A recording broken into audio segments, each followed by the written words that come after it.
Good evening and welcome to Lightning Talks presented by the Seattle Aquarium. I'm Jim Wharton. My pronouns are he and him, and I'm the Director of Conservation Engagement and Learning here at the Aquarium. And we're coming to you from the Seattle Aquarium, as we always are, on the shores of the Puget Sound in the traditional and contemporary territories of the Coast Salish people. Thank you for joining us from wherever you call home, and we hope that you and yours are staying safe and healthy. Now, tonight's program dives deep into the myths and misconceptions people hold about the ocean. And we're not going to talk about mermaids or megalodons. We're talking about common misunderstandings that may even be held by our friends and family that make it harder for us to care for the ocean effectively. Now, I know that this audience would never believe that the ocean was too big to fail, or that there's a giant solid island of garbage in the Pacific that you can get around and walk around on. And I know that our viewers would never get caught obsessing about shark attacks. So our program tonight is going to do a lot more than just myth busting. We're going to be introducing you to new angles and new perspectives on long-standing ocean conservation challenges. And, of course, what we can do together to face them. We've got 5 great speakers to tell us all more. Now, if you've never attended a Lightning Talks event before, here's what you have in store.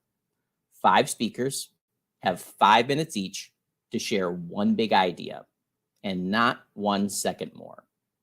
They're going to get a warning at 1 minute. They'll get another at 30 seconds. And then they'll get their final warning at time. Now, if they don't get done quite in time, they'll get this.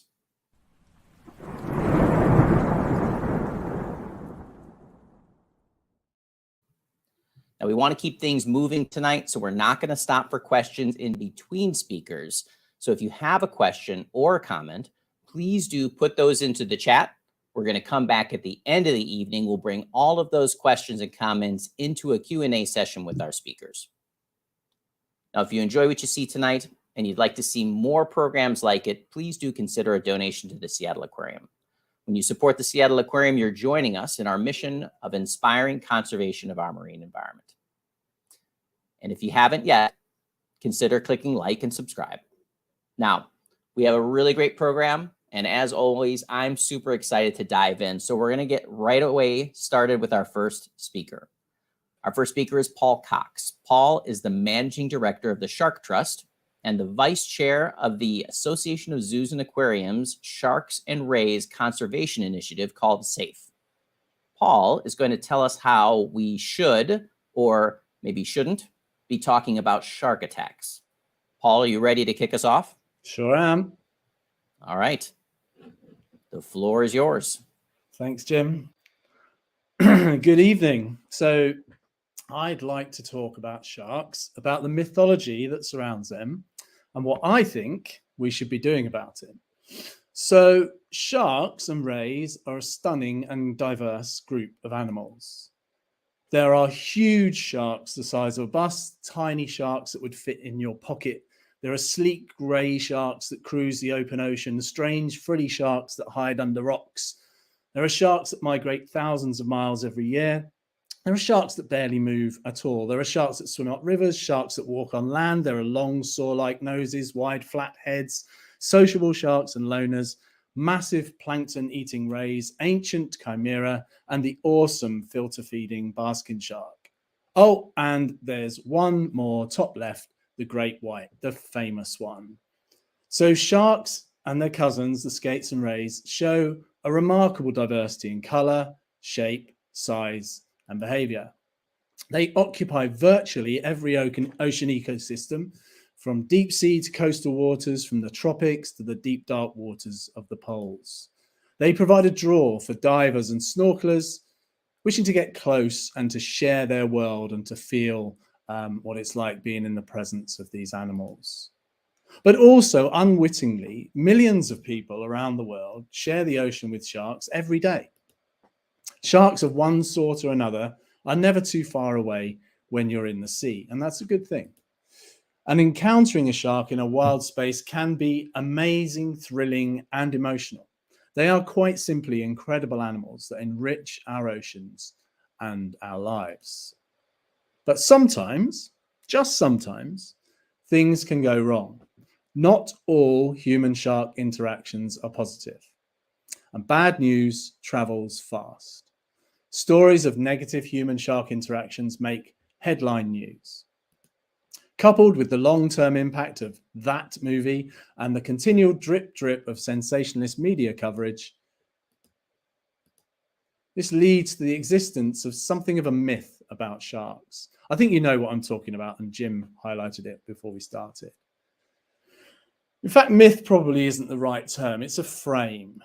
So a frame in the neurological sense, rather than the picture on the wall sense, is when an association takes place to connect ideas in your brain. It's a mental shortcut that gets hardwired into your thinking. Now, the king of framing, George Lakoff, described frames as mental structures that shape the way we see the world. As a result, they shape the goals we seek, the plans we make, the way we act, and what counts as a good or bad outcome of our actions. And importantly, every time a frame is used, it's reinforced. So framing can be considered as a kind of higher level word association game. And when it comes to sharks, the frame can be so strong that it can dominate people's emotions when they hear the word shark. So what? What does it matter if people joke, watch it doesn't bite your leg off when you say the word shark? Well, A, it's not particularly funny for those few people who have been involved in a negative interaction. B, it ignores the huge diversity in sharks. The average shark, in fact, is smaller than a dog and is unlikely to bother anyone's leg. And C, it's a harmful frame that hampers efforts to conserve these amazing species. Of the 1,200 or so species of shark, a full 1/3 are threatened with extinction, making them the second most threatened vertebrate group after amphibians. The rampant excessive fishing of sharks continues apace. Why? Could it be because no one cares? Could it be because this reputation follows them around and stands in the way of positive change? I think it's at least partly responsible. So what do we do? For some in shark world, the approach has been to play a game of statistics, make comparisons with bees, toasters, vending machines, and so on. And while lots of people have had lots of fun with this approach, I'm not sure it's all that helpful. Because while we're playing down the issue, we're still talking about the issue. We're reinforcing the frame even as we try to argue against it. Going back to George Lakoff, his classic text, the Bible, if you like, of framing, is called Don't Think of an Elephant. The point being that if you say don't think of an elephant, you can pretty reliably predict what people will be thinking of. It's a bit like telling a small child not to put something in their mouth, or putting up a sign like this and hoping it doesn't get damaged. So what should we do when faced with a myth? We could spend a lot of time and effort myth busting and trying to counter the argument, or we could just stop talking about it altogether. So that's what I'm going to do.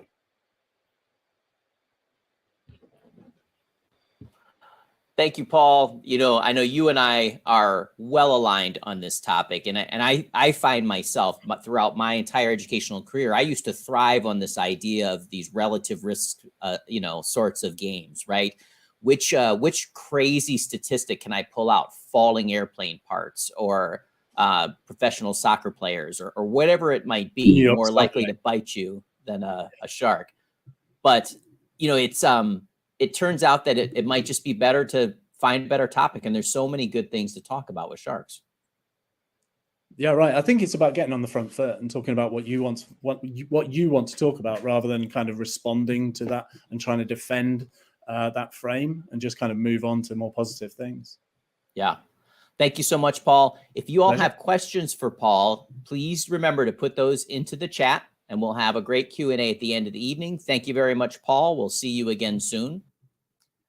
Now, while many people may find gazing over the ocean to be quite serene and peaceful, underwater, the ocean can actually be a pretty noisy place. And of course, human activities can make it even noisier. And while we may not notice from the surface, this noise can be harmful to marine animals. Our next speaker is Caitlin Amoro. Caitlin works with the Washington Maritime Blue program, Quiet Sound, and she happens to be a former Seattle Aquarium colleague. It's good to have you back, Caitlin. Are you ready to go? Ben. I'm ready to go. All right, take it away. Okay. Good evening, everyone. I am here to talk to you, as Jim said, about the myth that the ocean is a silent place. I think a lot of us experience the ocean maybe through pictures or film, a lot of visual that doesn't really highlight how important sound is and how prolific sound is under the water. Sound is important for things like larval oysters, even fish. Lobsters have been known to use sound. And like Jim said, there's anthropogenic or human-induced sound that can become quite noisy for some organisms. Sounds produced by nearshore construction, large boats going through the water. I think the most common example we talk about when we talk about organisms utilizing sound is marine mammals, specifically whales. You may have heard an audio clip of a whale call. Today, we're going to be talking about that, specifically utilizing orcas, killer whales, and our local group, the Southern Resident Killer Whales. So first of all, how do marine mammals use sound? It's important to know that sound travels further than light under the water, and it also travels significantly faster underwater than in air. This allows marine mammals essentially to see further by hearing than just by using their eyes. For our orcas, they emit clicks and whistles to communicate with each other, sometimes to organize behavior. They also do a thing called echolocate. And that is where they emit tiny pulses of sound that reverberates off of something in front of them. They listen to the echoes. They can listen so specifically that they can determine between a different species of fish that is in front of them. The next slide I'm going to show has an example of what it sounds like.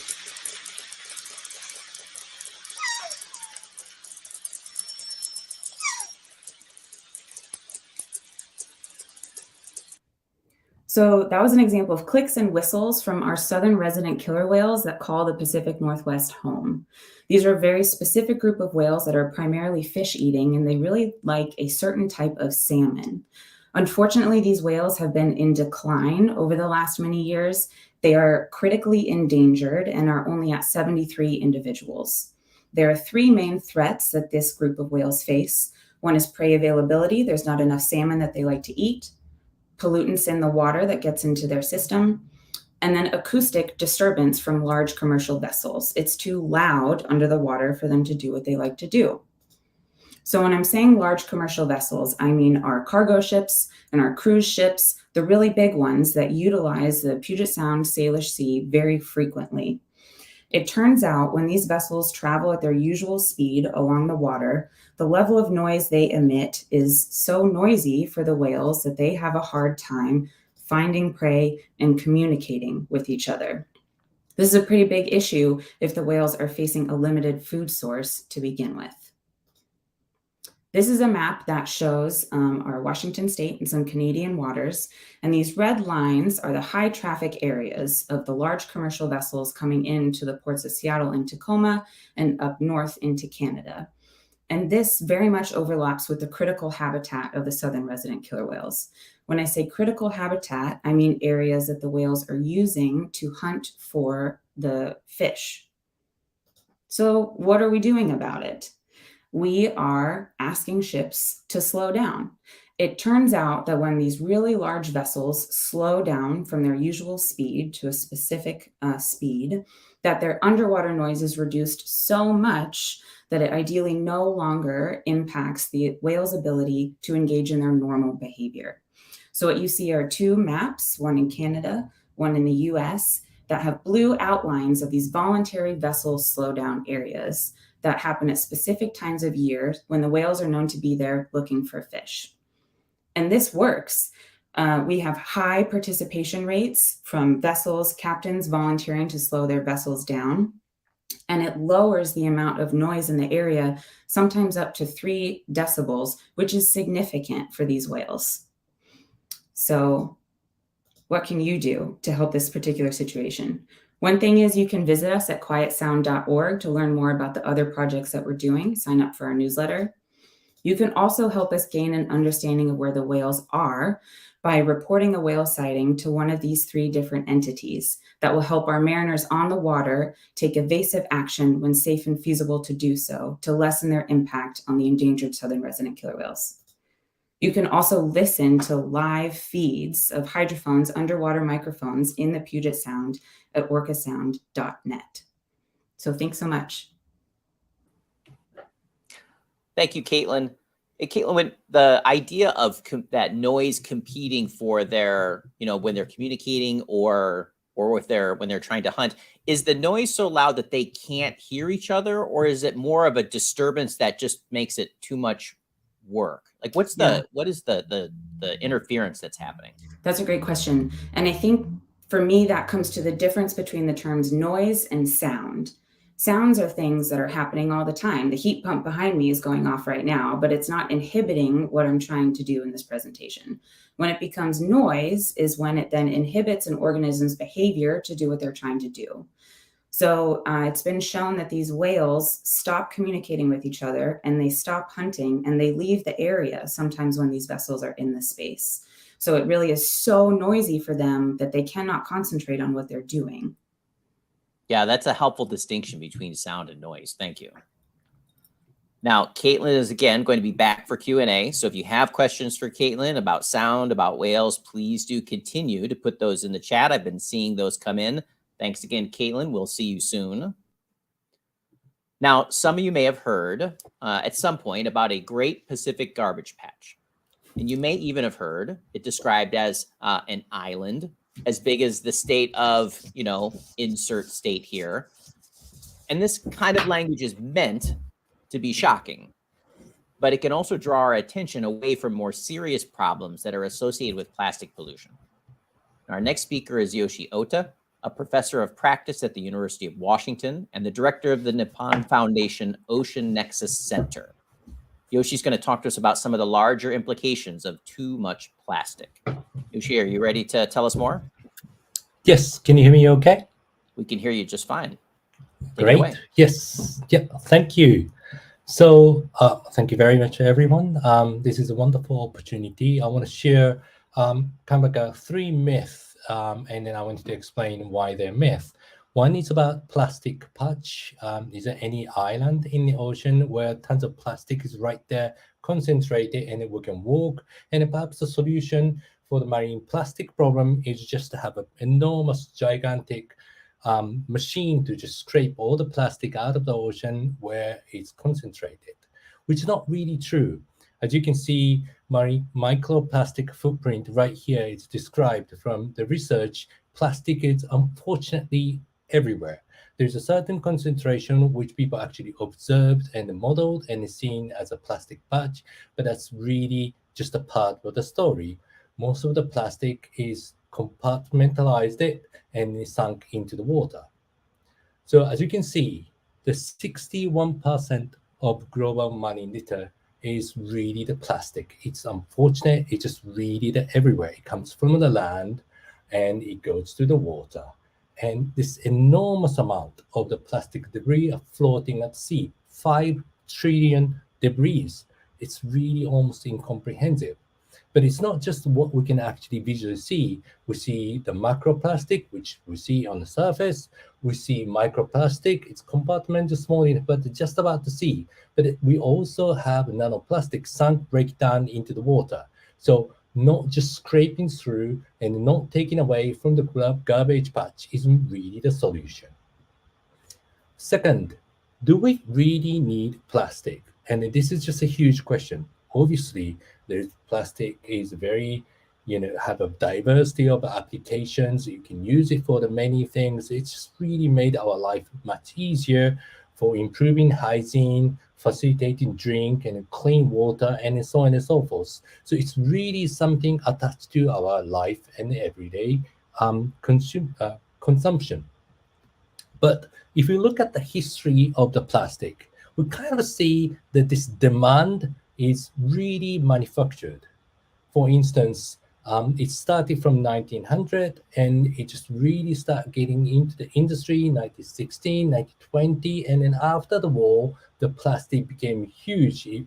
Production became 400 to 500%. Then we start thinking about ourselves, what we're going to do about the plastic rubbish. Then the conversation became, okay, we have to pick up, we have to consider end users, and then there's a discovery of the plastic garbage, and it suddenly became awesome plastic issue. What we're going to do? Global plastic action and a partnership needed. But the conversation is probably going more towards we keep the plastic production, but we think about the recycle. So although the demand is manufactured, we don't really think about reducing the production.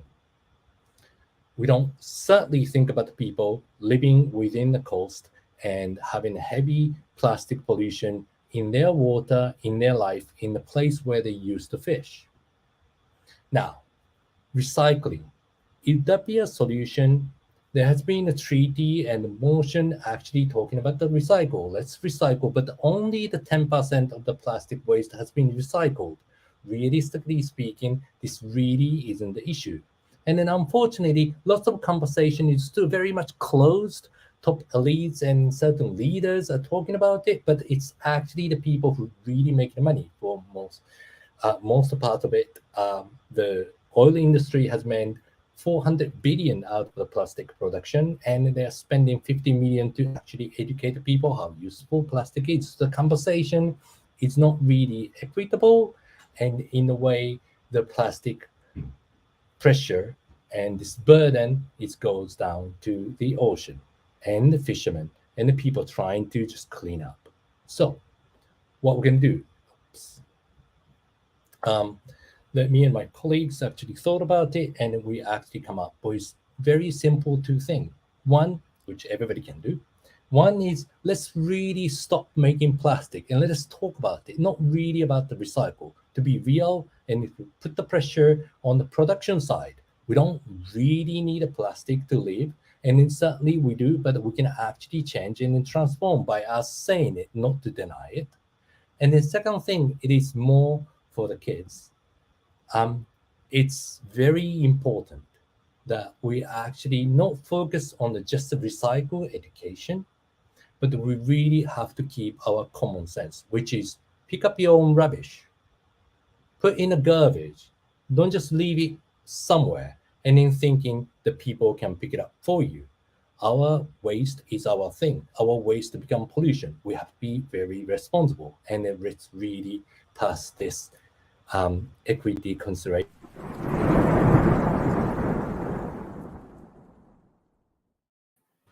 I think you were right there.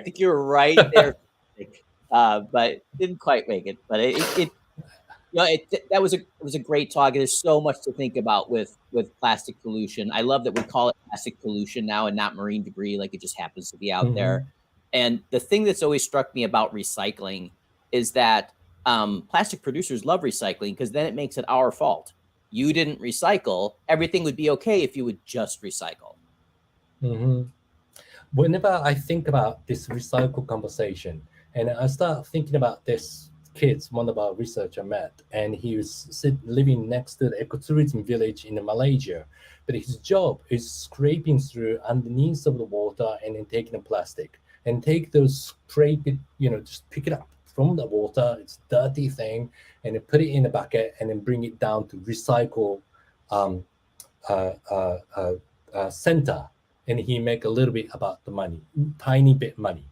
And then that's what the reality of the recycle is. We're just making people to pick up our own rubbish, which coming from somewhere, and then water became a passage. And so, I tend to think we got to think about those people who's picking up instead of us picking up, and then that's our responsibility. Yeah, there's so much to do in this topic, and thank you so much for the work that you and your team are doing. Now, Yoshi's going to be back at the end of the program. So if you have questions about plastic, recycling, all that kind of topic, microplastics in particular, because I know that's something that a lot of people are maybe just warming up to and understanding a little bit better, please put those questions into the chat. Looking forward to a really good conversation at the end of the program. Thank you again, Yoshi. Now, the ocean is indisputably massive. Covers 70% of the planet's surface. It makes up 99% of the living space on Earth. And when you're standing on the shore and you're looking out over the horizon, it feels almost incomprehensible. How could we hurt the ocean? And this idea of the ocean being too big to fail has led to bad ideas, like the solution to pollution is dilution. And to this day results in arguments against restrictions on fishing and other extractive practices. So our next speaker, Terry Klinger, the co-director of the University of Washington's Ocean Acidification Center and Seattle Aquarium Conservation Research Award winner. Terry's going to help us understand just how impactful humans have been on ocean systems and, of course, what we can do together to try to help reverse some of those trends. Terry, are you ready to tell us more? I am. All right, take it away. So thank you, and good evening. Tonight, I want to talk for just a bit about the myth that the ocean is too big to fail. Next slide, please. So we know, like Jim said, the ocean is big for sure. There's no dispute there. It's huge. It's massive. And the ocean is important in so many ways. The ocean contains most of the planetary water and up to 80% of planetary life. It produces half the oxygen we breathe. It regulates climate and weather. It reduces global heating, and it provides food for millions and millions of people. Next, please. So is the ocean really too big to fail? Well, the answer to that question really depends on perspective, like so many things in life. Next, please. So the idea of too big to fail actually comes first from the financial sector. The notion refers to financial institutions that are considered so large and so important that their failure would devastate the economy. And when faced with the potential failure, intervention to safeguard the economy can be called for. Next. Well, so could we think about the ocean in the same way? And my answer to that is yes, absolutely. The failure of ocean ecosystems would devastate economic systems globally and threaten human well-being. In this sense, the ocean is too big to be allowed to fail, and preventing failure calls for intervention and investment. Next. But there's another way to think about this question. Is the ocean so vast that it cannot fail? And the answer to that question, I think, is absolutely not. Next. So how would that happen? How would the ocean actually fail? How could it fail? Next. So failure could result from many scenarios, but really from three primary causes that we're aware of now: ocean heating, ocean acidification, and oxygen loss from the ocean. Together, these three factors cause the loss of biodiversity that threatens food production, livelihoods, human well-being, and society at large. Next. Interestingly, and in a sobering sense, ocean heating and the loss of oxygen from the ocean alone could cause mass extinctions greater than any extinctions that we have seen in the last tens of millions of years. That's a really long time. Next. Acidification. What does ocean acidification do? It makes everything worse, and it makes bad things happen faster. Okay, next, please. So, do we have evidence for these things? Next. Yes, we have evidence. There's evidence from the fossil record that suggests that Earth processes in the deep past have led to massive extinctions. So, for example, volcanic activity in the past released large amounts of CO2, causing ocean warming and the loss of oxygen. And consequently, marine habitats were left with insufficient oxygen to support life. And in that case, large numbers of species went extinct. Next, please. Is there evidence of current and future warming? Yes, we have lots and lots of evidence for current warming. That modern evidence comes from direct observations, and models help us look into the future. Next. So, for instance, we know that Antarctic sea ice is now at the lowest levels ever recorded. The Guardian recently said everyone should be concerned. Next. Moreover, the likelihood of ocean tipping points caused by cumulative impacts is increasingly recognized as a threat. Next, please. So the good news, we know more now than we ever have.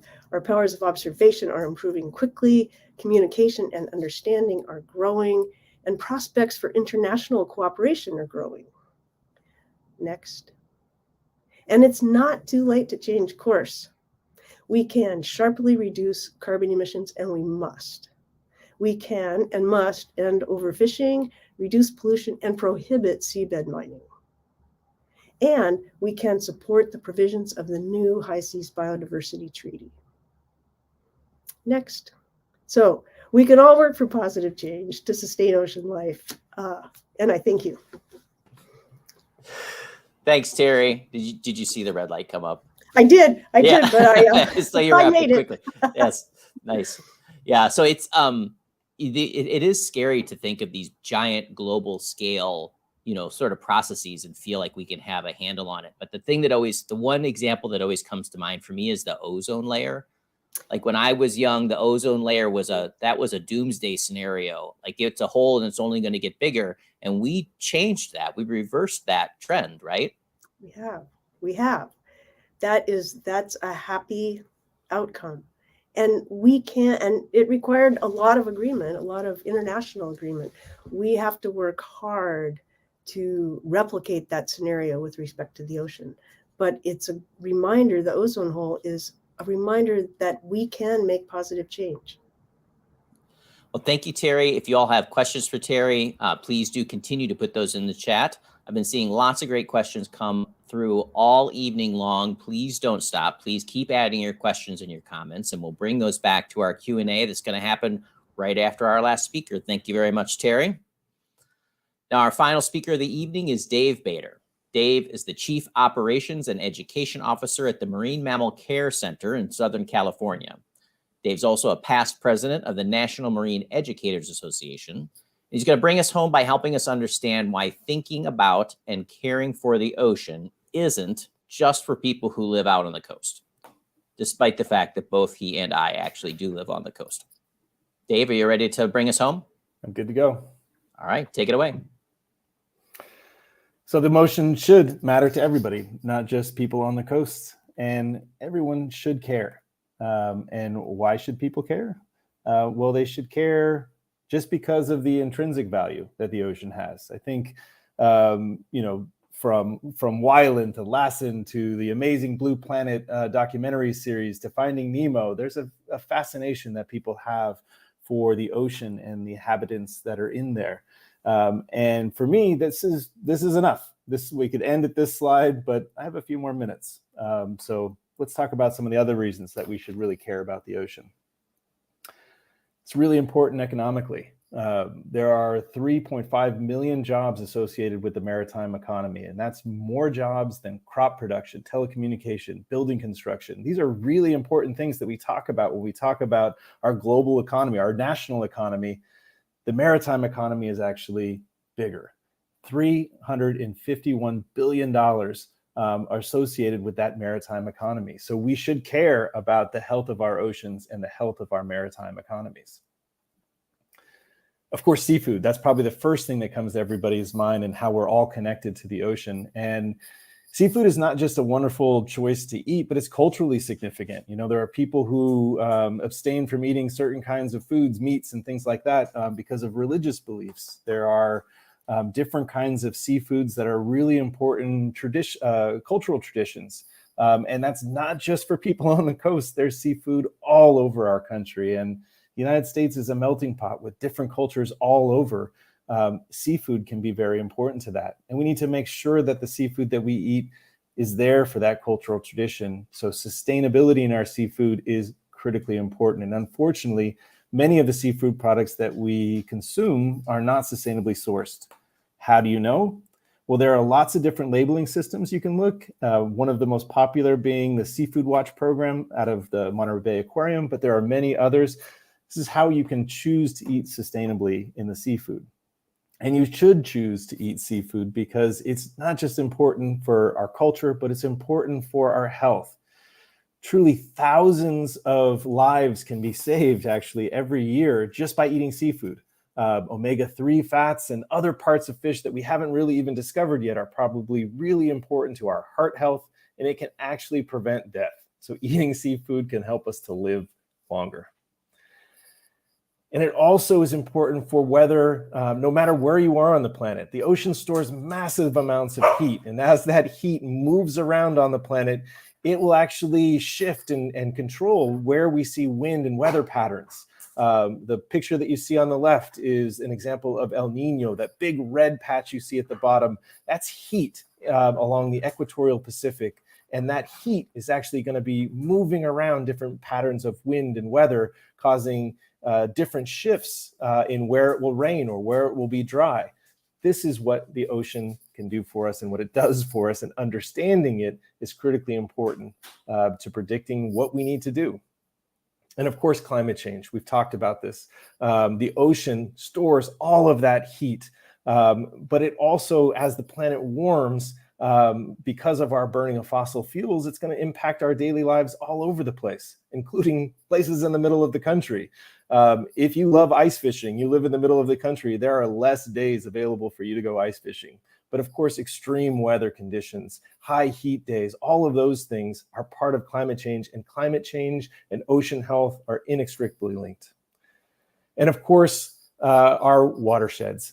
Everyone lives in a watershed, and those watersheds, our rivers, our streams, they all flow to the ocean. The biggest watershed that we have is the Mississippi River watershed, where all of the central parts of our country drain into the Gulf of Mexico. And with it, they bring the fertilizers, the pesticides, the herbicides, the nutrients, and creates an incredibly large dead zone where life can't exist for parts of the year because of these inputs of all of this material from the middle of the country, not necessarily just the coast. So why should we care about the ocean no matter where we live? Because not only do we protect our economy, do we protect our food supply and our healthfulness, but we protect these animals, these critical things that are in the ocean that are there not just to supply us with things, but also to be that beautiful and wonderful, fascinating life that we all love on our planet. Thank you very much. Thank you, Dave. Yeah, it seems amazing to me to think that the ocean being such a dominant feature of this planet, that anybody might think that they weren't affected by the ocean. But you went over a lot of, like, really direct impacts that people feel on a day-to-day basis. And like when you spent a lot of time educating folks, in your current role, and of course at the Aquarium of the Pacific. Like, what have you found for tourists and folks from coming in other parts of the country that captured, sort of that value of the ocean? Mm-hmm. What was been most compelling, do you think? Yeah, I think, the people that you and I run into, they're coming to an aquarium. They love the ocean, right? And I think that's true. It's a bit of a fallacy for people to think that they need some sort of monetary or economic value or material value to have something be important. It's really connected to our ideas about culture and significance that even has us asking this question about, whether the ocean is important or not. But given all of that, it's seafood, sustainability, I think opening people's eyes up to recognize that most of our products come to us across the ocean. Those are some of the kind of aha moments that people can have. Yeah. Well, this time, Dave is not going anywhere. In fact, all of our speakers are going to return to the stage now. We're going to get started with our Q&A session. Now, you all have been feeding questions into the chat, and I see a ton that I'm excited to get in front of the panel. But before we start answering audience questions, I'm just curious, did you all hear anything from your fellow speakers that has you curious that you'd like to ask them about? I had one, Jim. Yeah, great. For Yoshi, I was wondering, you said that one of the things that we can do for this plastic situation that we are in is to try and pressure there to be less manufacturing of plastic to begin with. So I'm wondering, on an individual level, what can we as individual consumers be doing to try to add some of that pressure to the large systems that are manufacturing these things? It's very hard, individual level. Most certainly, it is quite hard for all of us to be activists and trying to sort of disregard those messages. But what's really, I think, is important is we must not kind of like a copy the narrative which is out there and being defeatist. They're basically saying like, there's a talk out there, recycle is very important and recycle will solve it. We can just say that's rubbish, that's not really true. And there's talk out there that it's almost impossible to get rid of plastic out of our life. That's not really true either.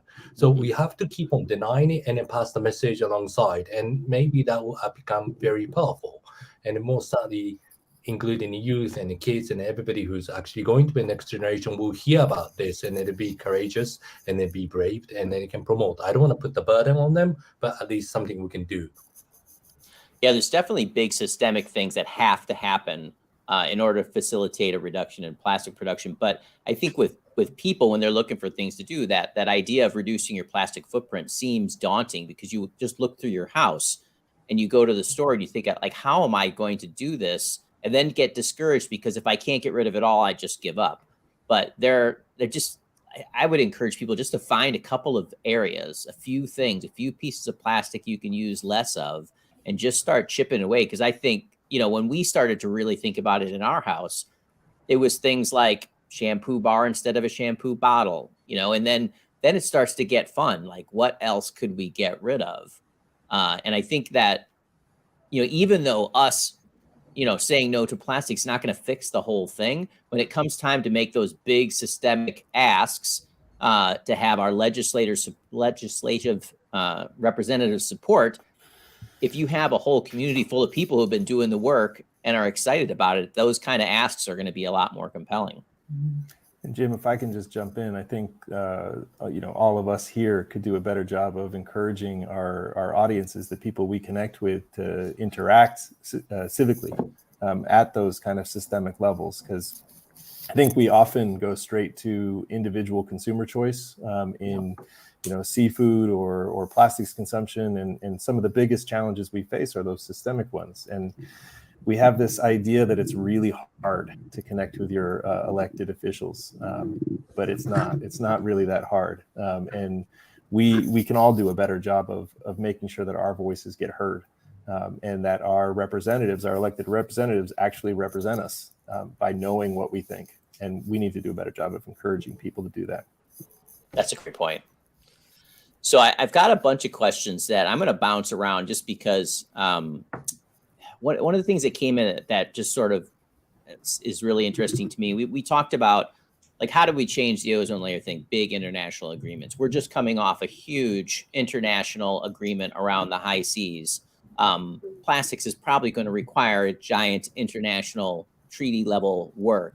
Someone was asking Caitlin, in the waters of the San Juans, where the southern resident orcas are, there are multiple nations, of course, including our tribal partners, that are all kind of in play there. And the whales don't necessarily know, which country they're in. So do we have cooperative agreements with Canada and with any of our tribal partners around these initiatives? And if so, what do they look like?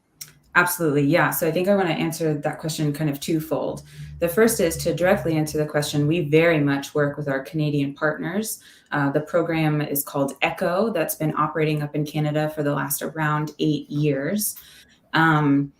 And when Quiet Sound was stood up a year and a half ago, it was with the intention that we would specifically be working across the border with Canada and with this program in ECHO.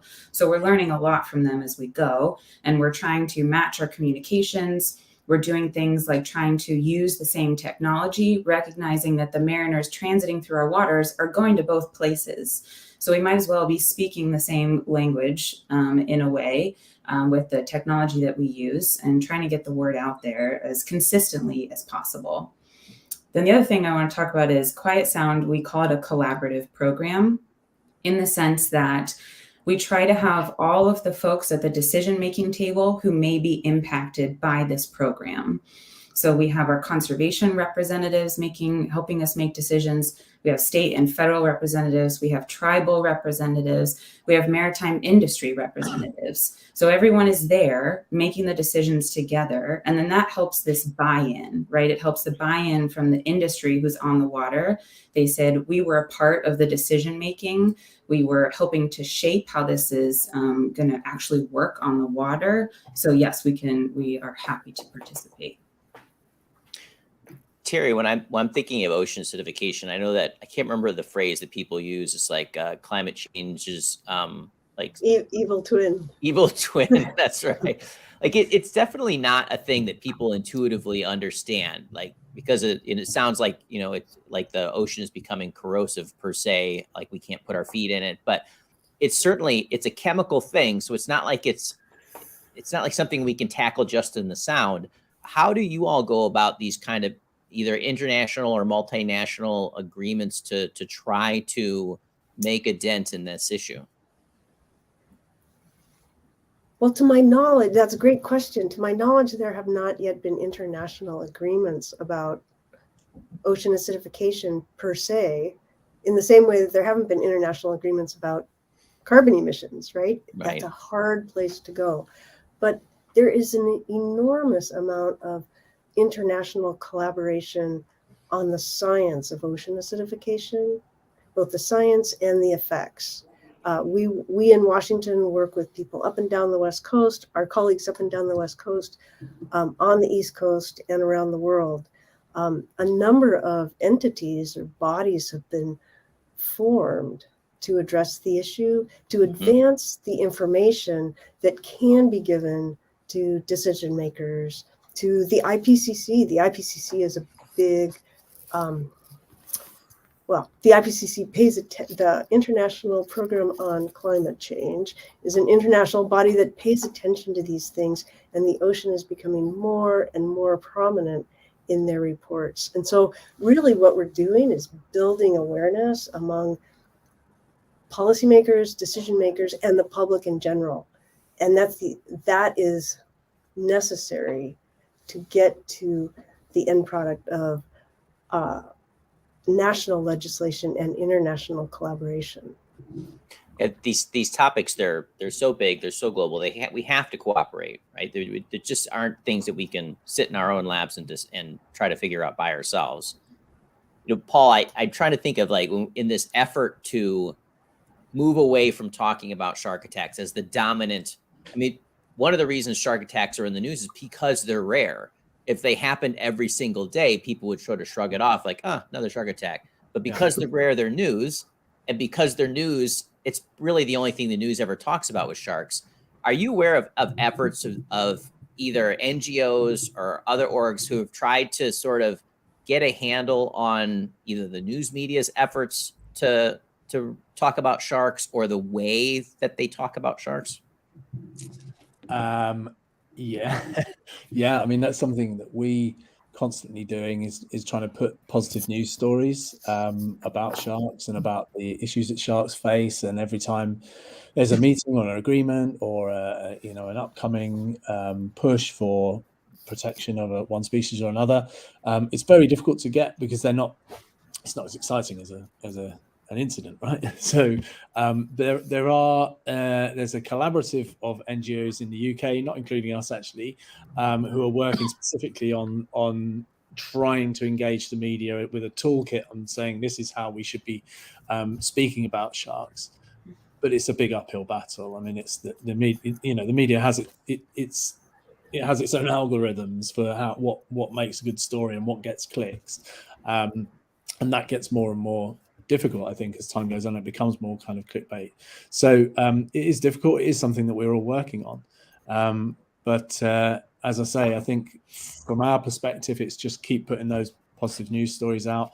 Conservation success stories are really important, and they are out there where we've made change and we start to see recovery of populations. We have to talk about that.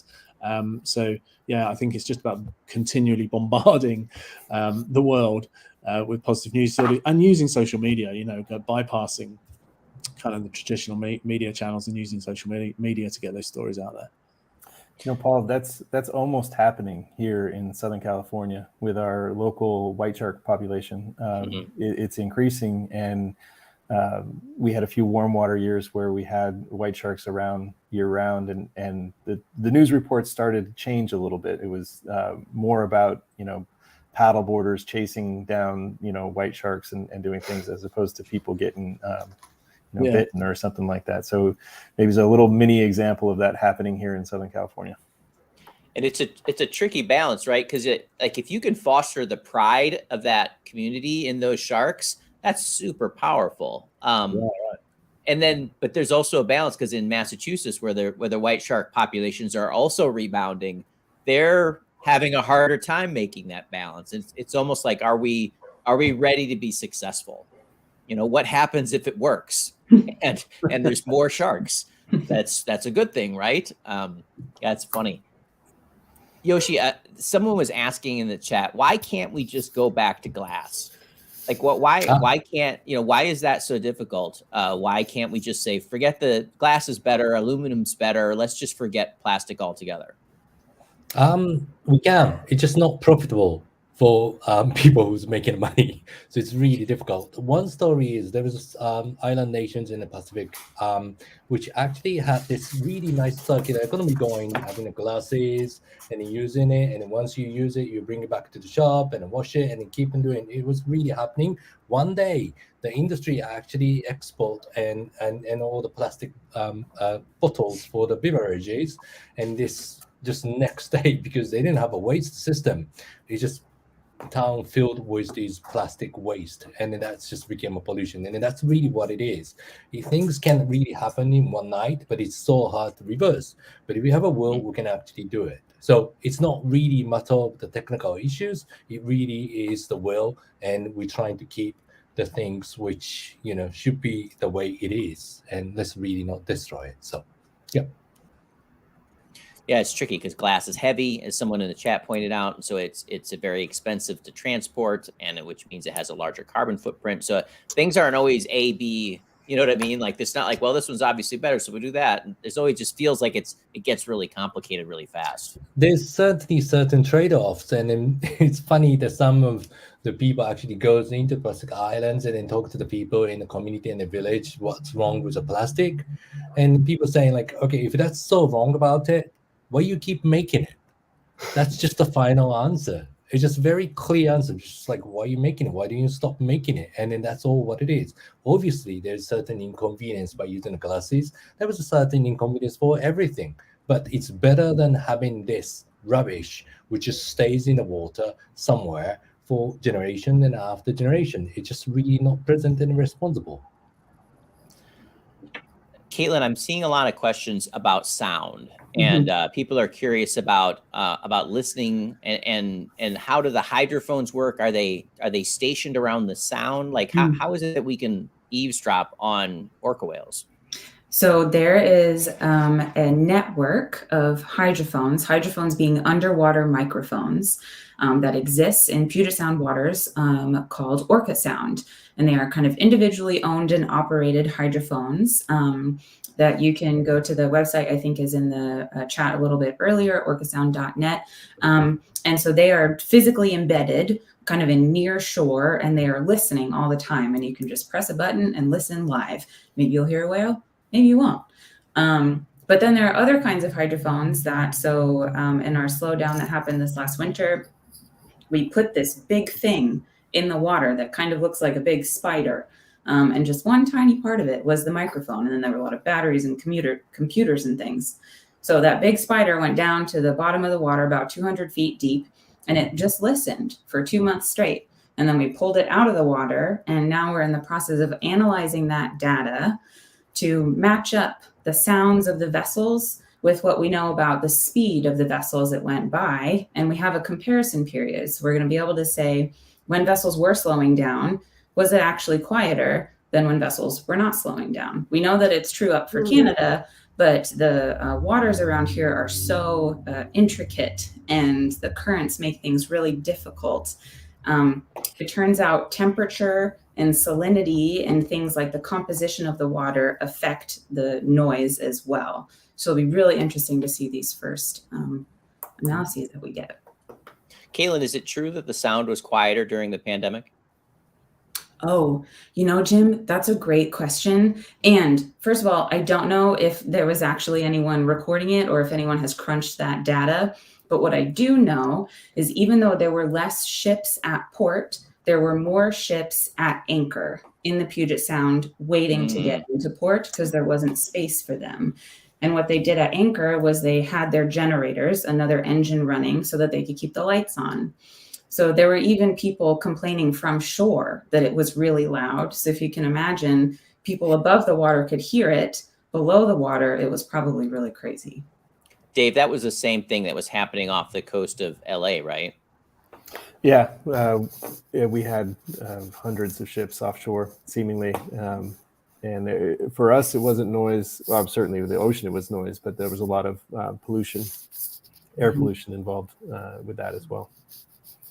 One of the cool things, Jim, I think about noise pollution is that if we were to turn the noise off, the pollution stops, right? It's a little bit different than some of the other pollutions we talk about, like chemical or plastic. If the noise is gone, maybe the impacts linger for a little bit on physical organisms, but the source of the pollution is gone.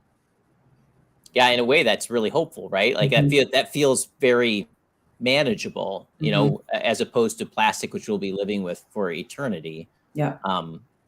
And Yoshi, I just saw a new study that came out that quoted 21,000 pieces of plastic on per person on Earth or something. Like the number had gone up from other recent estimates. Do you think that there's a risk in just terrifying people into inaction by using some of these sort of massive figures? Because at some point it might feel like, how do you bring hope to the plastic problem? There's the International Plastic Treaty, which is in the negotiation right now. Negotiation started last November and at the UN, and we're going to have the next one in May.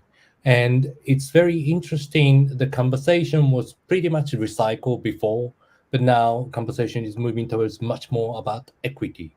And people are very much aware and in treating these plastic issues about like not just the waste management, but it really is a pollution. It really is injustice. We just got to do something about it. So that's a hope. But the sheer amount of the plastic out there is really scary, and picking back one by one for the end users is just an endless work. So, right. But we have to keep the conversation going and push it through this treaty, not just talking only. So we're nearing the end of our time. I just want to check in to see, like, there is a lot going on. There's a lot, there's a lot of issues that we have to deal with, but there are also a lot of positive stories of progress and hope. And I'd ask if any of you, and maybe I can start with Paul or Dave, if you all have one. Do you have like your favorite hopeful ocean story that keeps you going and that you like to share? You're asking me to start. Yeah. Well,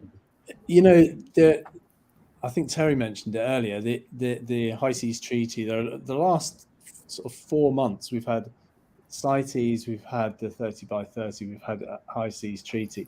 There's a lot of there's a lot of progress where it seems that policymakers are kind of catching on, and there's, as Yoshi says, there's still a lot of work to do around the equity side of things, but these things move us forward. In terms of a specific story, we have a particular success story with basking sharks, which are amazing filter feeding sharks.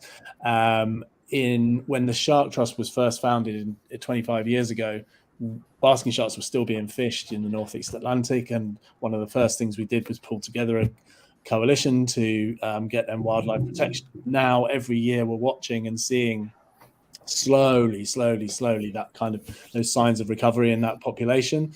And that kind of, they're such a visual shark. They're something that really kind of people hook onto.